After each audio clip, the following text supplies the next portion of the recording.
You built an awesome combat encounter. You have the best layout, the best monsters, and you're ready to challenge your players. So you roll initiative and whoosh, they kill your BBEG in one hit. I'd like to cast Fireball. Yeah, he's dead. Or the monster casts Disintegrate. Everyone dies.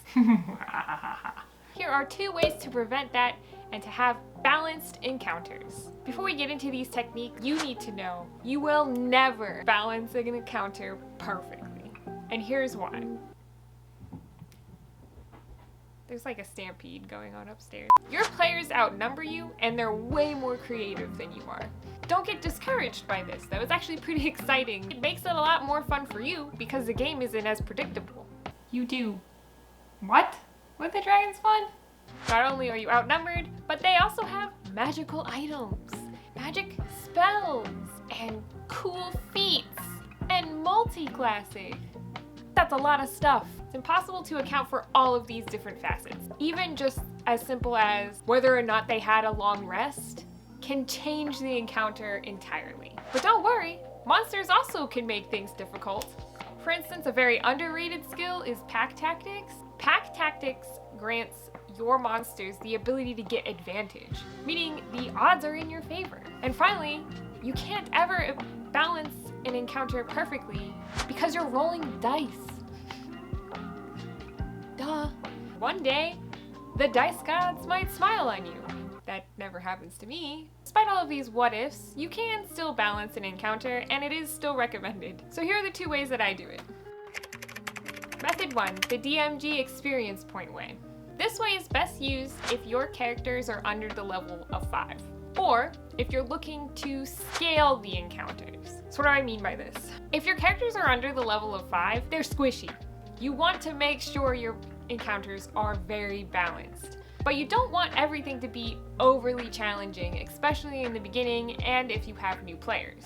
If your characters are over the level of 5, the only reason to use this method would be to have different variations of difficulty, easy, medium, hard, or deadly, so that it mixes it up for your players.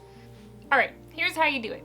Step 1, figure out your character's XP thresholds. For our example, we're going to use my party of 5 players at level 5. So this will be a piece of cake. Reference the chart in the DMG and find your character's level. Step 2, determine the thresholds for each difficulty. So using what we found on the table, we'll add the experience 5 times to make the different difficulty levels. So for easy, we're going to add 250, 250, 250, 250, plus 250.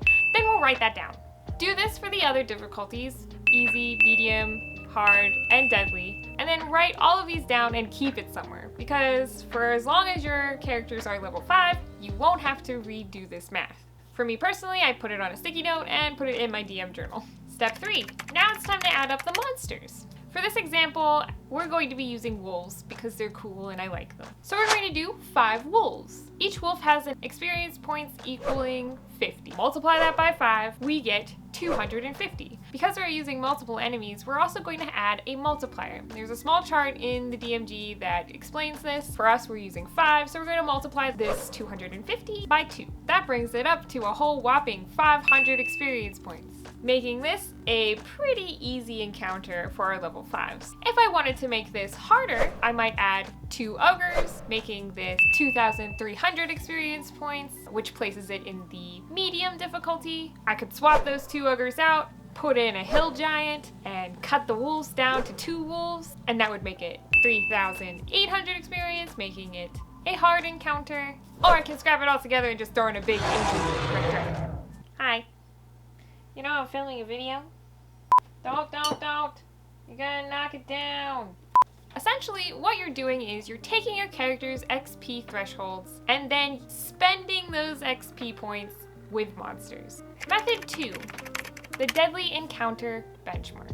This is way easier than that, but there are several things you need to keep in mind when using this. 1, it will only tell you if your encounter is deadly or not.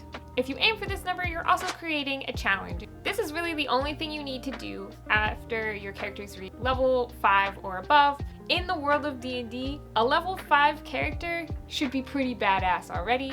You're like a superhero, let's be honest. So the deadly encounter method is this. You need to make sure the total CR of your monsters is half of the sum of your character's levels. Or, if they're under level 5, a quarter of your character's levels. For 5 level 5 characters, using the same examples I gave before, the CR level is 25. It's 5 times 5 is 25. Divided by 2, so our benchmark is 12.5. The wolf CR is 1/4. So if you have 5 of them, that's 1.25. A very easy encounter, and for wolves and 2 ogres, it'll be 5.25.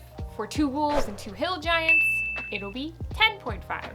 So challenging, but not going to kill our players. For Ancient Red Dragon, it's 24. So those are the 2 methods I use, but let's go over some other tips. Figure all this stuff out last. You should be building the encounter for fun. Take into consideration the environment, the story, your players' arch enemies, before you even get to the balancing aspect of the... What are you doing? Figure out your CR. Can you stop? Don't balance everything to be a perfect challenge. There are arguments for and against this. In my experience, I find giving them a couple easy encounters makes them feel powerful, makes them feel like they can do anything, and can give them a false sense of security. Plus, your characters are powerful. You want them to feel that way sometimes. These are not the only 2 methods out there. Xanthar's offers another one, and there's plenty of DMs who have their own methods for doing this. The more you do this, the easier it's going to be to balance them. You won't even need to do the math because you'll just know. And honestly, that's for the best, because no method is going to be perfect. All of them are just guidelines. The code is more what you'd call guidelines than actual rules. When all else fails, you can use special online resources like Kobold Fight Club to throw all your monsters in and your characters and balance it for you. And a final tip, remember that your characters can always run. It's their fault if they decide they think they can take on an Ancient Red Dragon. Now that you've balanced the encounter, how about making your own monster? I showed you how to do that in this video, and I promise it'll help a lot.